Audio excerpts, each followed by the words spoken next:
और आपका कश्यप जियो तनी तब तक थोड़े कोने ना बजी है। ठीक बा, हतिया हतिया सोर गइल गडहो न लेले रे उहे हाल हो गइल बा। कोनो बात नहीं के। अच्छी बात खेसारी लाल यादव का होली है और आजीवन खेसारी लाल यादव का रहेगा।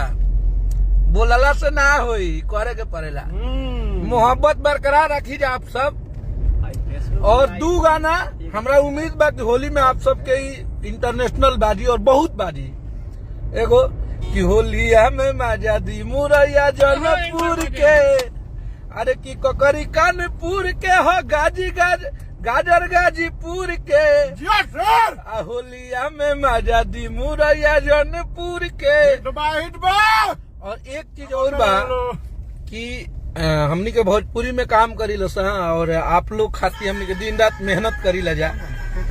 हमारे मित्र शुभम जी हैं जो सुजाए फिल्म से गाने को राजनीति करके बंद कर दिया गया, तब वो रोड पर खेसारी लाल यादव बाजता रहे। हर जगह सब साम दंड भेद सब उपाय लगा ले लोग, तब वो खेसारी लाल यादव बाजता रहे। ठीक बा, कोनो बात नहीं है।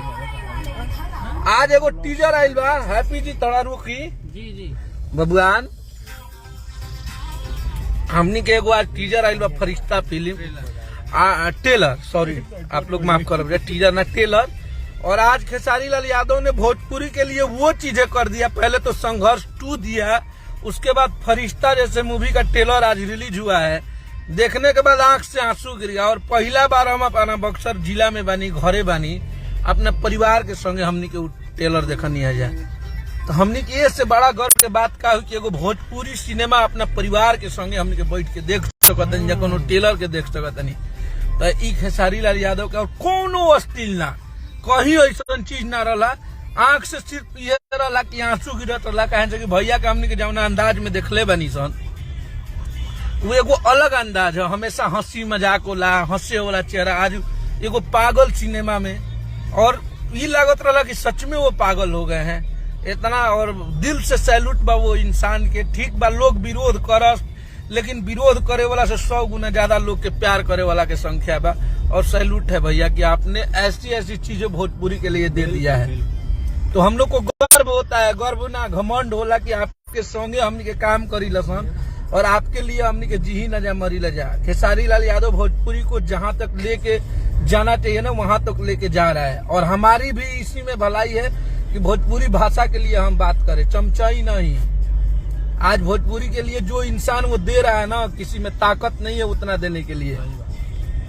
तो आज भैया ने जो चीजें कर दिया, संघर्ष 2 आप लोगों ने देखा, और उसके 10 दिन बाद आप लोगों के लिए फरिश्ता का टेलर आया।